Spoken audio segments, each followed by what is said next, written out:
बहुत समय पहले की बात है। एक छोटे से गांव में रघु नाम का एक व्यक्ति रहता था। रघु को हर चीज में स्थिरता पसंद थी। वह अपनी जिंदगी में किसी भी प्रकार का बदलाव नहीं चाहता था, क्योंकि उसे डर था कि बदलाव उसके लिए परेशानियां लाएगा।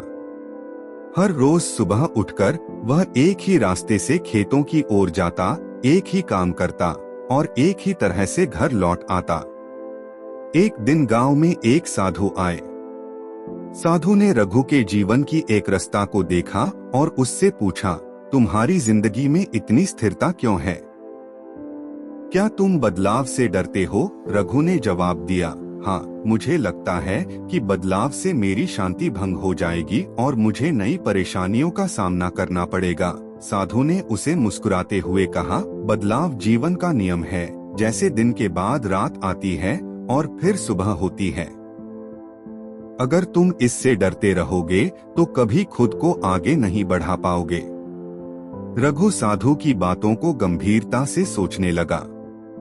उसने फैसला किया कि वह छोटे छोटे बदलावों से शुरुआत करेगा। उसने पहले दिन अपनी दिनचर्या में एक नई दिशा में चलना शुरू किया। धीरे धीरे उसने कुछ और नई चीजें आजमानी शुरू की, जैसे नए खेतों में काम करना, नए लोगों से मिलना और नई बातें सीखना। धीरे धीरे उसने महसूस किया कि ये छोटे बदलाव उसके जीवन में नई ऊर्जा और उत्साह भर रहे हैं। कुछ महीनों बाद रघु ने महसूस किया कि जो बदलाव उसे पहले डराते थे, अब वही उसकी जिंदगी को एक नई दिशा दे रहे थे। उसने महसूस किया कि बदलाव से डरना नहीं चाहिए, क्योंकि हर बदलाव के साथ एक नया अवसर और नई सीख जुड़ी होती है। तो मित्रों, याद रखिए, बदलाव से डरे नहीं, उसे अपनाएं, क्योंकि बदलाव ही हमें आगे बढ़ने का अवसर देता है। अगर यह कहानी आपके दिल को छू गई हो तो द बुद्धा नॉलेज चैनल को सब्सक्राइब करना न भूलें।